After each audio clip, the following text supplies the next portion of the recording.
విదేశాల్లో చదవాలనుకుంటున్నారా? అయితే విదేశ్ కన్సల్ట్ ని సంప్రదించండి.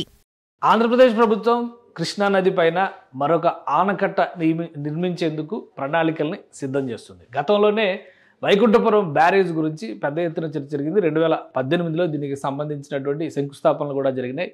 అప్పుడు 10 లక్షల క్యూసిక్ల కెపాసిటీతో ఉండేటువంటి బ్యారేజ్ నిర్మించాలనేటువంటి ప్రణాళికని ఏపీ సర్కార్ చేసింది. 2018లో ఈ పనులకి సంబంధించినటువంటి టెండర్లు కూడా పిలిచారు. నవయుగ కన్స్ట్రక్షన్ కంపెనీకి, ఇంకోటి వెంకట్రావు కంపెనీకి సంబంధించినటువంటి కాంట్రాక్ట్ కంపెనీలకి ఈ పనులు అప్పగించేటువంటి ప్రయత్నం జరిగింది. అయితే వైఎస్ జగన్మోహన్ రెడ్డి ప్రభుత్వం 2019లో వచ్చిన తర్వాత ఈ బ్యారేజ్ విషయంలో వెనకడుగు వేశారు.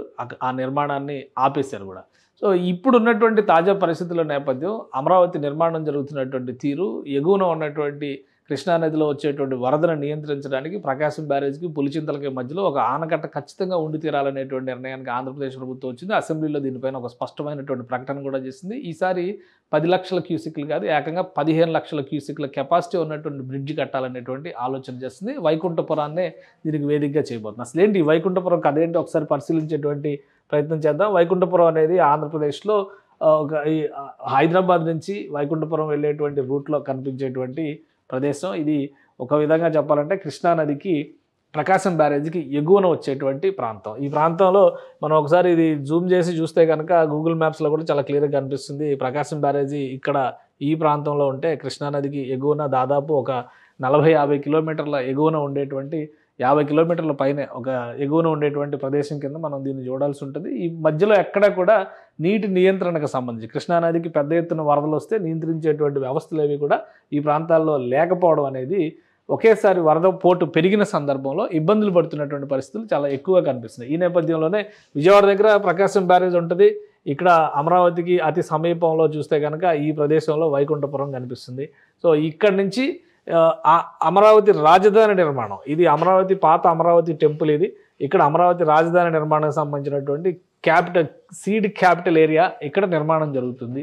సో వరద నియంత్రణకు సంబంధించి అమరావతిలో కొండవీటి వాగు సమస్య ఒకటి ఉంది, అక్కడ పాలవాగు సమస్య ఉంది. వీటన్నిటిని నియంత్రించడానికి ఇంటర్నల్గా వరద నియంత్రణకు సంబంధించినటువంటి వ్యవస్థలను ఇక్కడ నిర్మిస్తున్నారు. కొండవీటి వాగుకు సంబంధించినటువంటి లిఫ్ట్ స్కీమ్ కూడా ఇక్కడ ఏర్పాటు చేశారు.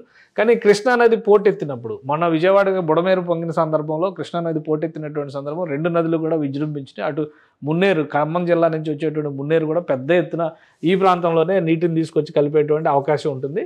సో అలాంటప్పుడు ఆ స్థాయిలో వరద వస్తే నియంత్రించడం అనేది మరొకసారి కష్టమయ్యే అవకాశం ఉంటుంది. కాబట్టి మొన్న వచ్చినటువంటి హైయెస్ట్ ఫ్లడ్ లెవెల్ 11 లక్షల క్యూసిక్ల నీరు మొన్న వచ్చింది. ఇప్పుడు దాన్ని దృష్టిలో పెట్టుకుని 15 లక్షల క్యూసిక్ల నీరు వచ్చినా కానీ నిలువరించగలిగే కెపాసిటీ ఉండేటువంటి బ్రిడ్జిని వైకుంఠపురం దగ్గర నిర్మించాలనేటువంటి ఆలోచన రాష్ట్ర ప్రభుత్వం చేస్తుంది. ఈ వైకుంఠపురానికి మరొక ప్రత్యేకత కూడా ఉంది. ఎందుకంటే ఇది మ్యాప్గా మనం చూసినప్పుడు మనకు పెద్దగా డిఫరెన్స్ కనిపించకపోవచ్చు, కానీ ఔటర్ రింగ్ రోడ్డు నిర్మాణానికి సంబంధించి ఒక ప్రణాళికని రాష్ట్ర ప్రభుత్వం అనౌన్స్ చేసింది. అందులో చేసినటువంటి అనౌన్స్మెంట్స్ ప్రకారం చూస్తే ఆ రీజియన్, ఆ టోపోగ్రఫీ మొత్తం కూడా మనకు క్లియర్గా అర్థమవుతుంది. ఇది వైకుంఠపురం బ్రిడ్జి గురించి మనం 2 విషయాలు మాట్లాడుకోవాల్సి ఉంటుంది. వైకుంఠపురం దగ్గరే మరొక బ్రిడ్జి నిర్మాణం జరుగుతుంది, అది రైల్వే బ్రిడ్జ్. అమరావతికి శాంక్షన్ చేసినటువంటి ఎర్రుబాలెం వరకు డిసైడ్ చేసినటువంటి రైల్వే లైన్ ఇక్కడి నుంచి వెళ్తుంది. ఈ ప్రాంతం నుంచే ఈ దాములూరు వైకుంఠపురం మధ్యలోనే ఇక్కడ ఒక బ్రిడ్జ్ నిర్మాణం జరుగుతుంది. ఇది రైల్వే బ్రిడ్జ్, రైల్వే ట్రాక్కి మాత్రం సంబంధించినటువంటి బ్రిడ్జ్. సో ఇదే ప్రదేశంలో ఒకవేళ ఇన్నర్ రింగ్ రోడ్డు కనుక టేకప్ చేస్తే ఇక్కడ మరొక బ్రిడ్జ్ వచ్చేటువంటి అవకాశం ఉంది. కృష్ణానది పైన వంతెన, కేవలం వంతెన మాత్రమే వచ్చేటువంటి అవకాశం ఉంది. ఇదే ప్రాంతంలో ఇప్పుడు మరొక ఆనకట్ట, అంటే ఎంత జాగ్రఫీ పరంగా చూస్తే ఇక్కడ ఎంత కంజెషన్ వస్తుందంటే కృష్ణానది నుంచి దాటడానికి 3 మార్గాలు కనిపిస్తాయి. ఒకటి రైల్వే ట్రాక్ ఉంటే 2 రోడ్డు మార్గాల కింద మనం చూడాల్సి ఉంటుంది. ఆనకట్ట పైనుంచి కూడా రాకపోకలకు అవకాశం ఉండే విధంగా రోడ్డు నిర్మాణం జరుగుతుంది. కాబట్టి దాన్ని కూడా ఒకసారి ఆలోచించాల్సినటువంటి అంశంగా కనిపిస్తుంది. ఇది మొత్తం జాగ్రఫీ పరంగా ఒకసారి మనం పరిశీలిద్దాం. ఈ ప్రదేశంలో ఇంకా ఏమేమి లొకేషన్స్ ఉన్నాయి, ఇంకా ఏమేమి అంశాలు ఉన్నాయి కూడా ఒకసారి చూద్దాం. ఇది కృష్ణానదికి సంబంధించి చాలా చోట్ల మనకి క్లారిటీ వచ్చేటువంటి, నది లోపల ఉండేటువంటి అనేక దీవులకి సంబంధించిన సముదాయం ఇక్కడ మనకు కనిపిస్తుంది. సో వైకుంఠపురం దీనికి సీడ్ క్యాపిటల్కి సంబంధించి ఇదంతా కూడా సీడ్ క్యాపిటల్ ఏరియా. ఈ సీడ్ క్యాపిటల్ ఏరియా, ఈ స్క్వేర్స్ ఉన్నాయన్నీ కూడా సీడ్ క్యాపిటల్ ఏరియా, అంటే కోర్ అమరావతి రీజియన్ అవుతుంది. ఇటువైపు అంతా టూరిజం రిలేటెడ్ డెవలప్మెంట్స్ వాటి మీద ప్రణాళికలు చేశారు. ఇటువైపు చూస్తే కనుక వైకుంఠపురం దగ్గర ఈ ఐఆర్ఆర్, ఇన్నర్ రింగ్ రోడ్డుకు సంబంధించిన రోడ్డు, రైల్వే లైన్కి సంబంధించినటువంటి బ్రిడ్జ్ వస్తే ఈ ప్రదేశంలోనే ఒక ఆనకట్ట వస్తుంది. ఈ ఆనకట్ట వచ్చిన తర్వాత ఇక్కడ నీటి నియంత్రణకు కావాల్సినటువంటి స్లూయిజ్లు పెడతారు, లాక్ సిస్టమ్ ఉంటుంది, గేట్లు ఎత్తేటువంటి వ్యవస్థలు ఏర్పాటు అవుతాయి. 15 లక్షల క్యూసిక్ల నీటిని నిల్వ చేయగలిగేటువంటి కెపాసిటీ ఉండేటువంటి ప్రాంతం ఇక్కడ గేట్లు కూడా ఆ స్థాయిలో పెడతారు. కాబట్టి ఇదొక టూరిజం స్పాట్గా కూడా మారుతుందని చెప్పని రాష్ట్ర ప్రభుత్వం చెప్తుంది. ఇక్కడ పర్యాటకంగా అభివృద్ధి చేసేందుకు బ్యాక్ వాటర్స్లో వాటర్ గేమ్స్ రిలేటెడ్ కానీ ఇతర పర్యాటకపరమైనటువంటి అంశాలకి సంబంధించినటువంటి వ్యవస్థను ఏర్పాటు చేయడం, రిసార్ట్స్ లాంటివి. ఎందుకంటే ఈ ప్రాంతంలో కూడా చాలా ఐలాండ్స్ కనిపిస్తూ ఉంటాయి. ఇక్కడ చూస్తే కనుక ఇవన్నీ కూడా ఐలాండ్స్ లాగా ఉన్నటువంటి ప్రదేశాలే. కృష్ణానది మధ్యలో ఉండేటువంటి ఐలాండ్స్ ఇవన్నీ కూడా.